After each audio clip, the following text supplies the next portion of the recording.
This week on One Crazy Story, comedian Brad Wenzel joins us to talk about releasing his debut comedy album and more. It was also really good timing because they said that like a few days prior they were with Jack White, and he was just kind of talking about how he missed like one-liner comics, and he was like, you don't see that as much anymore. I like that, you know?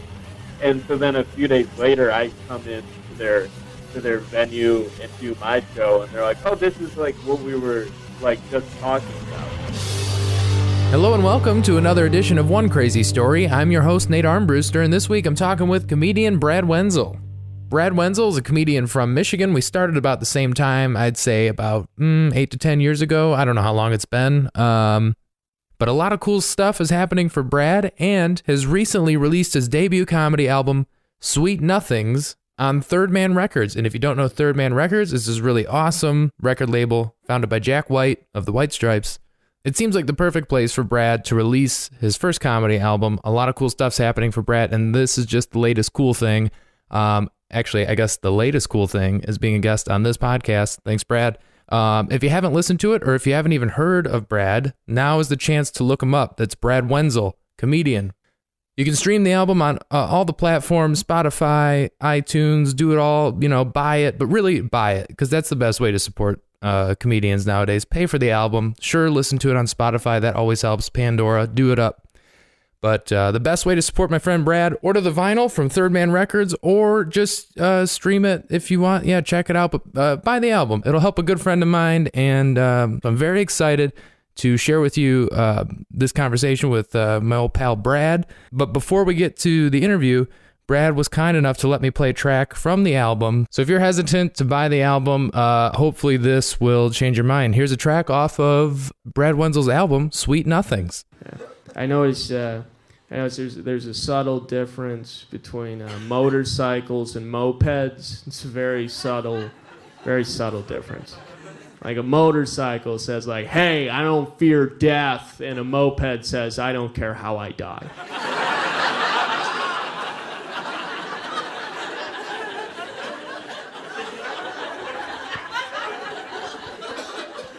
It's the same amount of risk without the payoff of looking cool, I feel the same way about like chewing tobacco. Like cigarettes look cool, I can understand that. Chewing tobacco's like, no, you keep your cigarettes. I'm gonna spit brown into this Gatorade bottle like a swamp person.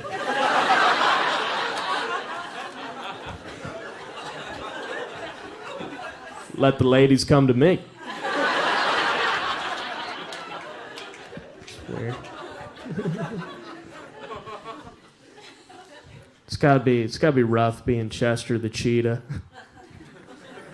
I always thought that would be hard to be Chester the cheetah, just because he's the mascot for Cheetos, but he has perfectly white fingers.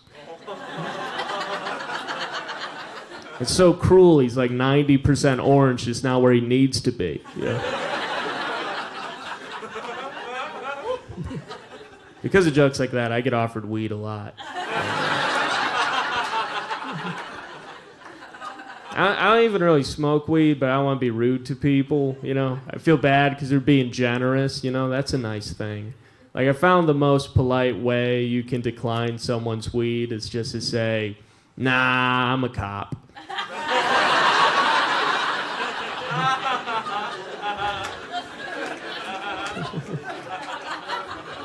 Like, all right, never mind. Pilots don't care if you turn their weed down at all. They don't care. I just feel bad about it. I'm insecure about it.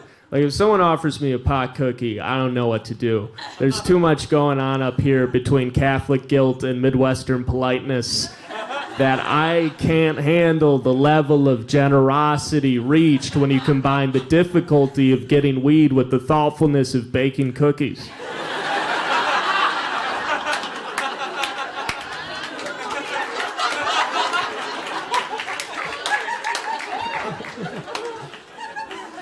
Kind of obligated to eat that cookie. Yeah. I worked at a golf course for like 8 summers, but I didn't really golf, so I didn't know how to answer people's questions. They just assume you golf. Like one day out of the blue, this old man said to me, "Hey, what's your handicap?"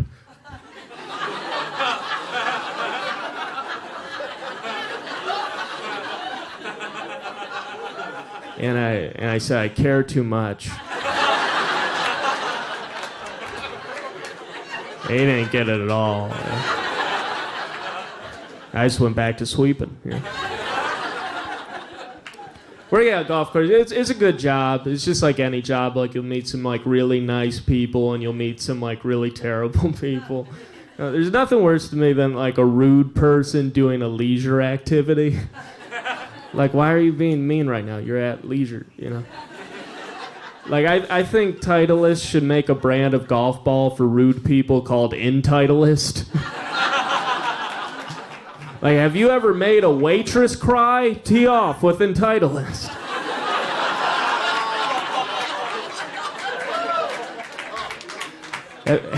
Have you said, "Do you know who my dad is," as a threat and not a reaction to an alumni sweatshirt? Intitleist. Did you find out the young man working at the golf course is an aspiring comedian and hold him hostage for 10 minutes to tell him some long-ass racist joke that he doesn't know what to do with because minimum wage isn't worth getting into an argument with someone who hasn't been told no since the 70s?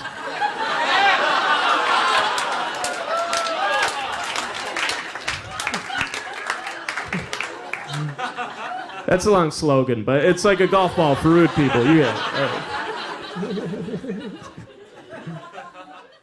So if that wasn't funny enough for you, then you can go straight to hell because Brad's hilarious. So go buy the album. I did. It's hilarious. That's Third Man Records. You can buy the vinyl if you're into vinyl or buy it digitally on iTunes and all of that stuff. Also, thanks for listening. If you've enjoyed anything I've ever said, you can always get in touch with me on the internet. Everything is at One Crazy Story or at Nate Comedy. Leave me a review on iTunes. That'd be fantastic. I want to know what you think of the show. And thanks for listening. Share this with your friends. That's the best way to get a podcast out there. So I guess, tell your friends about it. If you like me, if you like my guests, if you like anything I've ever done, share it with your friends. That'd be great. Now that's enough of me rambling. I'm sorry about that. Now enjoy this week's episode with myself and comedian Brad Wenzel.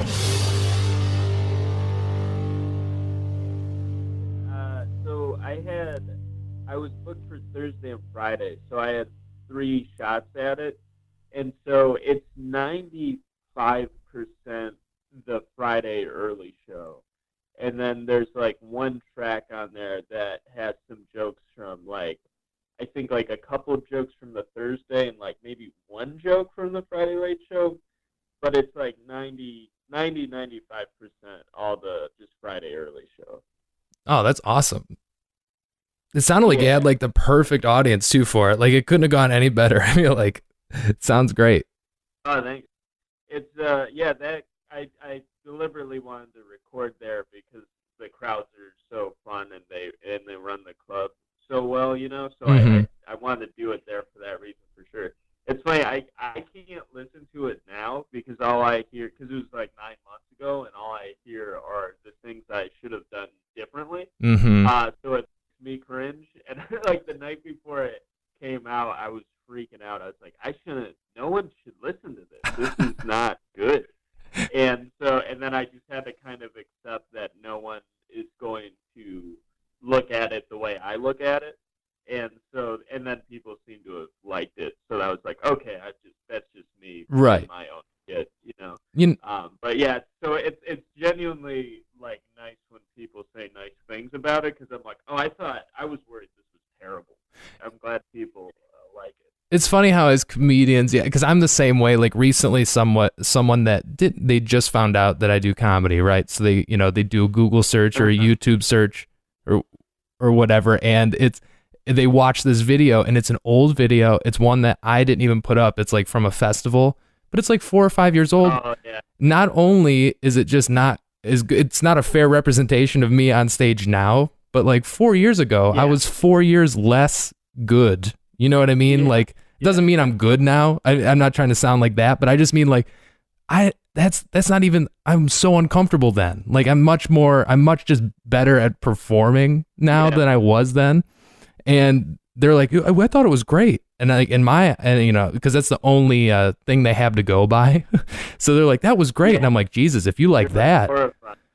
yeah.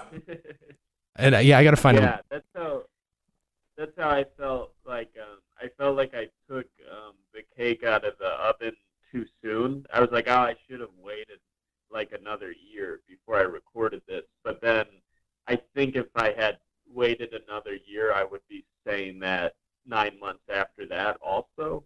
So I think at a certain point, you just have to like pull the trigger and know that you're probably not going to enjoy it the way other people enjoy it. Yeah. And just kind of keep working, you know. But it's been nice that people seem to enjoy it. Yeah, it definitely, I don't think, it's so funny, like, in my eyes, I'm like, Brad just crushed it, and, like, in your head, you're like, I don't know if I like any of this stuff or whatever. That's so funny. Yeah, it's like, because I remember it was, like, 6 months after I recorded it, I was doing some shows, and I was like, oh, I think I just realized how to do stand-up, like, just now. Like, and so I was like, man, I should have waited, but I think that just kind of always happens to people, and it just means you're like growing, I guess. So it's good that feeling it's a negative feeling, but it's also a good feeling. Like you should look back on stuff and feel like you're better now. So it's a good sign. The next thing will be better than the first thing, and then I'll look back on the second thing and go, oh, that's terrible 9 months after that. So hopefully we'll just keep up this weird cycle because people seem to like it. So hopefully it keeps working out. Especially for your first one, I feel like all you got to do is be like, well, it's not like, it's just a good set. You didn't bomb, and you're like, well, I can't really be too embarrassed by this, if somebody hears this or, now I know you work with like Patton Oswalt or, whoever. Did you get any advice from anyone like that regarding how to go about doing your first one, or did that even come up in conversation at all? I think I'm trying to think back now to when I was getting ready for it.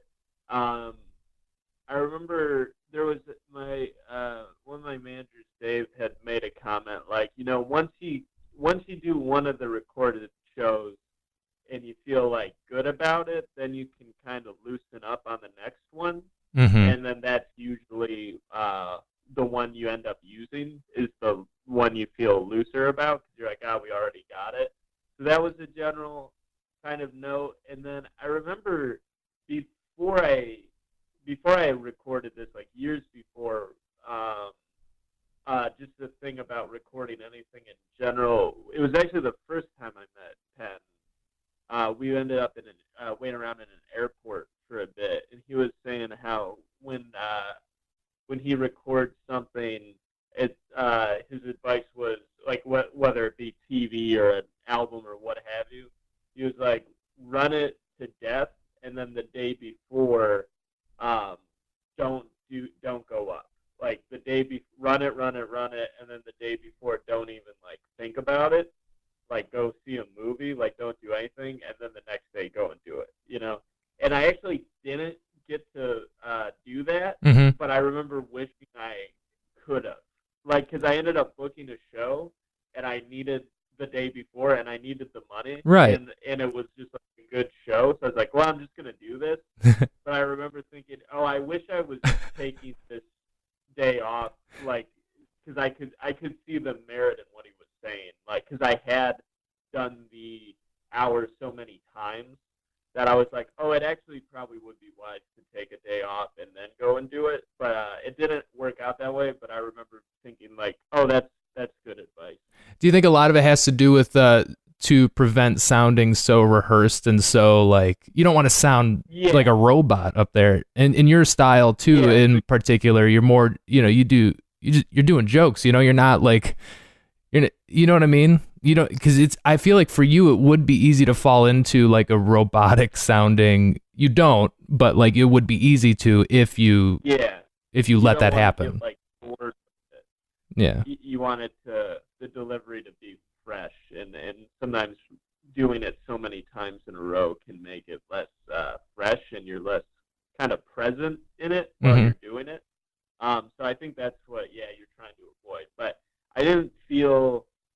that when I did the shows so much. When I did record, I didn't feel like super robotic. It is definitely a little different when you're doing a recording. You're just more aware of some things. Um, but yeah, overall, it seemed to work out okay.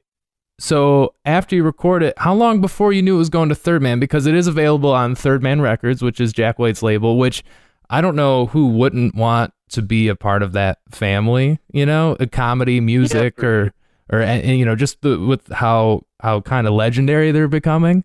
And also it's they're Michigan based, I mean, and you're from Michigan. So did you go after that, or did this opportunity just come up for you and you were like, yeah? It just came up, and yeah, I was super excited about it. Once it was happening, I was kind of like, yeah, like everything you just said, like being starting out in Detroit and stuff. I was like, wow, I couldn't have pictured like a cooler way to do a first album. Just because like even when we started comedy, like the Third Man setup in Detroit wasn't there, so it wasn't even something you could like fathom. Yeah. And then later you're like, oh, it's crazy that Jack White's gonna open a record factory in Detroit and then want to put out your stand-up album. It's just not something you plan for, But what happened was I was booked to record an album. I had the dates at Madison, and I was booked with the idea of like I'm gonna record there, but I didn't have a label or anything yet. So the plan was kind of to record and look for a label, and then I was in Michigan, and Zach Martina booked stand-up shows at Third Man, who's a comic, and so he booked me to headline a show at Third Man in like June last year. So I went and I did that, and the show was super fun. And the two guys, Ro and Dave, who like run that operation, were there for it, and they nice. like really enjoyed it. Yeah, so they were like laughing really hard and stuff. And then afterwards, they were like, "Hey, that was great. Like, we should like do something." And I was like, "Well, I'm booked to record an album, but I don't have a label." And then they're kind of like, "Well, we're a label," So it kind of worked out from that. And then it was also really good timing because they said that like a few days prior they were with Jack White, and he was just kind of talking about how he missed like one-liner comics, and he was like, "You don't see that as much anymore." I Whoa. like that, And so then a few days later, I come in to their venue and do my show, and they're like, "Oh, this is like what we were like just talking about," kind of a thing. And so I gave them the phone recording from that show, and then they passed that along to the powers that be, and then they were like, "Oh yeah, this is fun," And so then things just started moving forward from there, and it took a long time, but it worked out. That's so cool. And like it seemed to have this everything happens for a reason, but that's like perfect. The fact that you felt it's like a win-win. Like they were like, we're looking for this type of comedian, and you just fall into their lap. It's perfect for everybody. That's so cool. I didn't realize that that's how that happened for you. That's so exciting. Yeah, it was pretty insane, and it was funny because it's weird how things work out, because I live in LA now, and I've been out here 2 years, and so when you're going back home to do some shows, you don't expect something like sort of industry related to happen. So it was like this like very pleasant surprise of like, oh, I think we just got like a record label just from me going home to do some shows, That's amazing. And so yeah, it was exciting. Yeah. So I went home to Michigan, and probably one of the most exciting things that's happened to me yet. I didn't even have to go to LA for. Yeah, I had to come back home for a minute and stuff. And in LA, I like being in LA and stuff. That's just how things go sometimes. Mm-hmm. That's so cool, man. And I see you're doing a podcast now too with fellow Michigan, Trevor Smith. You're doing a podcast with Trevor Smith. Yeah. Yep, we do a Pod Seger podcast called Pod Seger, which also has some of his records pressed on Third Man, so I was excited about that. but yeah, Trevor and I do Pod Seger, and we just it's an ongoing discussion and celebration of Bob Seger, and we just talk about him. Why Bob Seger in particular? Because I mean, he's from Michigan. And he's a legend, so that in itself is pretty awesome. But what is it about Bob Seger that you guys are like, this is it, and this is what we're gonna talk about? Trevor and I are both big fans, and being from Michigan is definitely a factor. And he is a legend, but we both felt that he gets undersold and overlooked as a legend. Mm-hmm. So we almost are doing a public service announcement of like why Bob Seger is the man. Yeah. And so we like to talk him up, and we like to create a very pro Seger space. And the show's developed because we go in depth sometimes. Like we'll do a breakdown of one of his albums or something. But lately, what we've been doing is bringing in other comics who happen to be Seger fans and just having kind of a free-form conversation about like why we like Bob Seger, and it's like a fun hang. Like it's very fun to make and joke around and stuff. So if you're listening to this and you want to check it out, I really recommend those. Whenever there's a guest, it's a pretty just fun listen. Like even if you're not a huge Seger person or just curious, it's just it's comics having fun, One thing I like about doing this podcast is, it gives me I could call you, Brad. Like I could call you on a Thursday afternoon and just I hope you'd answer, but like if just ignore call, write voicemail, put my phone in a river, walk away. But no, I'm just kidding. Yeah, I mean, like, I would think, like, I'm like, if I wanted to catch up with Brad or if I just wanted to talk to him, like, or congratulate you I could just call you and be like, hey, let's catch up, whatever, and just, like, real quick, like, a quick conversation over the phone. But this is more, I feel like I do better in this forum where it's like, this is where it's okay for me to ask Brad these questions, like, how did the third man thing come up? Or, you know what I mean? I feel like it just gives me more of an excuse to ask you some questions. But for you, it's like, if you're just a Bob Seger fan, you and Trevor, and you're like, let's call, so-and-so and have them come over. We just listen to the record and talk about just Bob Seger. Like, you create a setting where that's, like, totally okay. Not that it's not, but it's easier to ask your friends those in-depth Bob Seger questions, And it's really fun too, because like Trevor is better at like finding like guests than I am, so he'll like bring in comics who I've like never had a conversation with before, and then we'll have this Bob Seger conversation, and then we'll be like become friends from that, and so it's just like really fun, and it's not something that would really happen outside of that. You can't really plan a conversation, so. It's fun to make it, and hopefully people get a kick out of it, or other people who love Bob Seger who might feel like they don't get to share it with anyone. It's fun. It's a fun listen. I think it's fun to listen to anyone talk passionately about anything, right? Even if it's not something you're particularly interested. It's just when people are like excited about something, it's usually kind of contagious.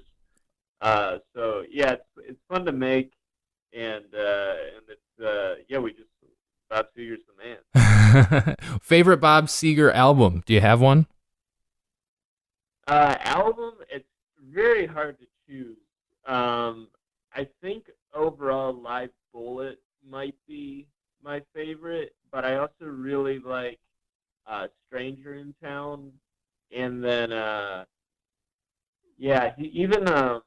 and then he's got early albums that are very hard to come by because he never reissued them.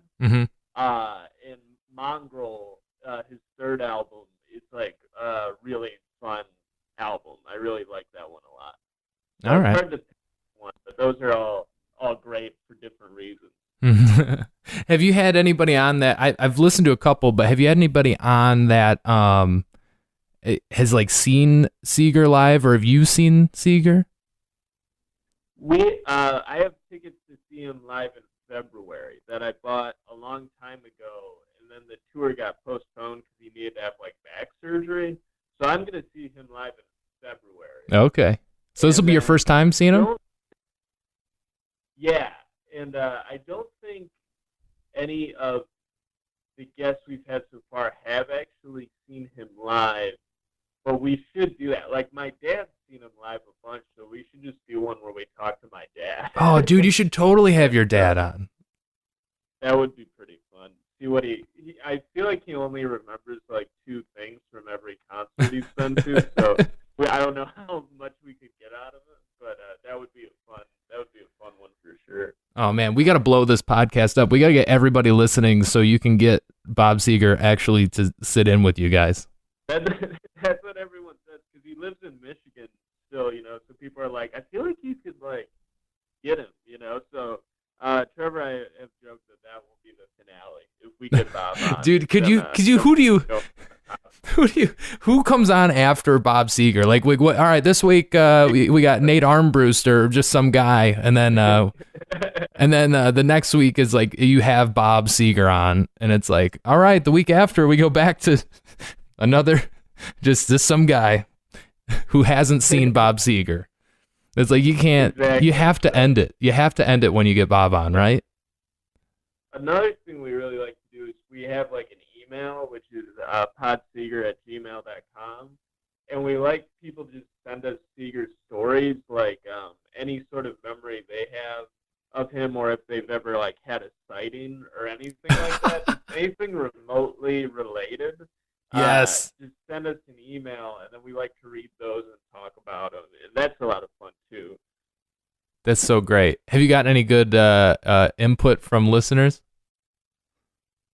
Oh yeah, we've gotten a lot of fun stories. It's the main thing we've gathered is that Bob Seger loves to go to like live shows of like any kind, and so like people just run into him at concerts like a lot, and he's like a nice guy, so people are like find him very approachable. Like Alan Black, who's a comic from Michigan, sent us an email about seeing him at a Jack White concert actually. Oh wow! But Alan says in his email he like walked up and put his hand on his shoulder, and Trevor and I were like, I can't believe how bold that was. To walk up and put your hand on his shoulder. Oh my God. Mr. Seger, I'm a big fan. Yeah. Holy shit. That's hilarious. Yeah, because like I don't know if I'd have the guts to do that. And could you imagine being Bob Seger, someone like that, just and somebody grabs you, or and somebody touches you? I think he's got to be used to it on some level of just strangers. Yeah, you don't go. Wanting to talk to him, you don't go into the audience without expecting that, right? Yeah. But so we gather these little gems like that from the emails usually, and you get these little insights, and they're pretty fun. That's awesome, and it's called Pod Seger, and which is available on all the podcast platforms, right? Yep, all the usual stuff. Hell yeah, I love it. So what do you got coming up? Anything in the works for Brad? I mean, I know you've done a few Conan appearances. Anything like that coming up, or just you hitting the road some more? Or hopefully, I'm trying to make something like that happen, but nothing's like set in stone right now, so we have to see. And then I am doing the road in September, mid-September. I'm headlining the Ann Arbor Comedy Showcase, which is like my first time headlining. That's like what I consider my home club. Yeah.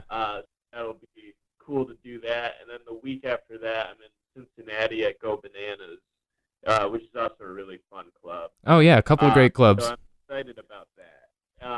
And then trying to get a TV spot. We'll see what happens. And I've been working with some other people on a pilot that we're gonna hopefully start pitching soon.